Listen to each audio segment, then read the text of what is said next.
बिस्मिल्लाहिर्रहमानिर्रहीम। अब फैसला कुन वक़्त आन पहुंचा है और ईरान ने उन ममालिक को भी खुलकर धमकी लगा दी है जो इसराइली वज़ीर आज़म नेतन्याहू के साथ खड़े होंगे। ताज़ा तरीन ख़बर आपको लम्हा न्यूज़ देने जा रहा है।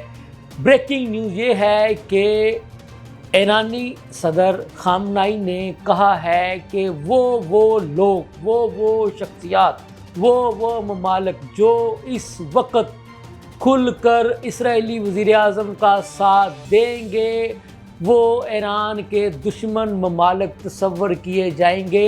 लम्हा न्यूज़ आपको ये ब्रेकिंग न्यूज़ दे रहा है।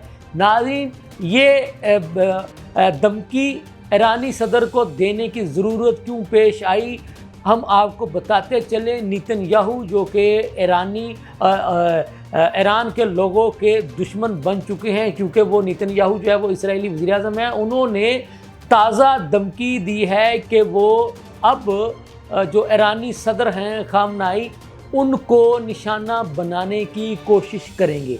तो उसके जवाब में ईरानी सदर खामनाई ने फिर भरपूर जवाब दिया और ऐलान किया कि वो लोग जो इस वक्त ईरानी जो दुश्मन है जिसका नाम नेतन्याहू है उसके साथ खड़े होंगे, उसकी सफ़ में खड़े होंगे। वो याद रखें, वो ईरान के खुले दुश्मन तस्वर किए जाएंगे। ये बहुत बड़ी बात है, ये बहुत बड़ी ब्रेकिंग है। लम्हा न्यूज़ आपको ये बता रहा है कि नेतन्याहू ने ईरान पर जंग मुसल्लत करके जो हरकत की है उसकी वजह से अब दुनिया जो है वो तीसरी जंग की तरफ जो है वो बड़ी तेज़ी के साथ बढ़ रही है। क्योंकि अब जैसे जैसे ये मामलात आगे बढ़ रहे हैं तो ये दो ममालिक की बात नहीं रहेगी, ये मामला इससे भी आगे जाएगा। तो ज़रूरत इस बात की है कि जंगी माहौल को ख़त्म करके फिलफोर दोनों को मुज़ाकरात की टेबल पर लाया जाए। नाज़रीन, एक ख़बर ये भी है कि ईरान ने इसराइल पर जो मिसाइल दागे वो इस जदीद नौइयत के हैं कि जिनके बारे में ये कहा गया है कि वो जैसे ही आसमान की तरफ उड़ाए जाते हैं तो वो फौरी तौर पर आसमान से गायब होना शुरू हो जाते हैं और अपना हदफ जो है इसराइल पहुंचकर वहाँ पर नमूदार होते हैं और अपने जो उसका जो हदफ है यानी इसराइल उसको निशाना बना देते हैं। तो इस वजह से भी इसराइल परेशान है कि ऐसी कौन सी टेक्नोलॉजी है कि जिसकी वजह से इसराइल वालों को ये ईरान के मिसाइल अपने रडार पर दिखाई ही नहीं दे रहे हैं। तो एक और बात भी है कि जे ईरान जो इसराइल को ताबड़तोड़ किस्म के जो जवाबात दे रहा है, जो ताबड़तोड़ किस्म के जो हमले कर रहा है ईरान इसराइल पर, उसके नतीजे में आपने देखा होगा कि अब इसराइली जो हैं वो बंकरों में छुपते हुए दिखाई दे रहे हैं। इसराइली लोग जो है वो अपनी जान बचाने के लिए आपने देखा होगा कि वो एक मजबूत स्टील की चादर या मजबूत स्टील की बनी हुई बाल्टियां अपने ऊपर लेते हुए दिखाई देते हैं कि वो ईरानी हमलों से बच सकें।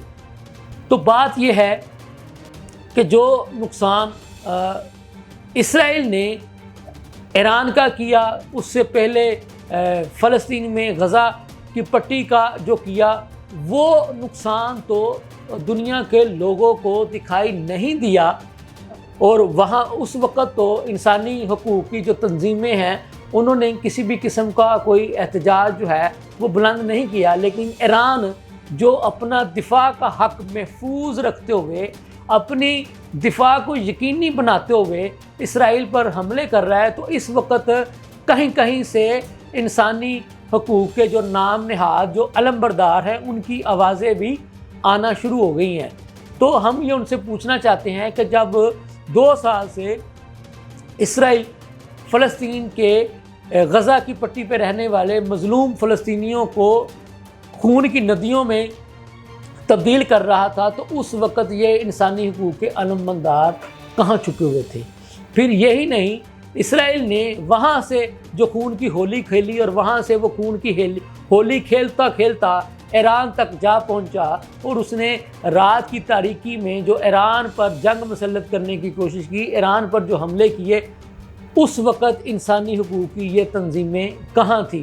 تو کہنے کی بات یہ ہے کہ جنگیں کبھی بھی مسائل کا حل نہیں ہوا کرتی، ہمیشہ ٹیبل ٹاک پر ہی مسائل کو حل کیا جاتا ہے، لیکن جب آپ کسی پر جنگ مسلط کرنے کی کوشش کریں گے تو پھر دفاع کا حق ہر ملک رکھتا ہے، اور ایران جو ہے وہ بھی، اس کو بھی یہ حق حاصل ہے کہ وہ اپنا بھرپور طریقے سے دفاع کرے، اور اس وقت اس کو غیبی جو امداد مل رہی ہے، تو وہ مسلمانوں نے اب تک جتنی بھی جنگیں لڑی ہیں ان کو غیبی مدد جو ہے وہ اللہ تعالیٰ کے فضل و کرم سے ملی ہے، ملتی رہے گی، ایران کو بھی مل رہی ہے اور انہیں بھی ملتی رہے گی۔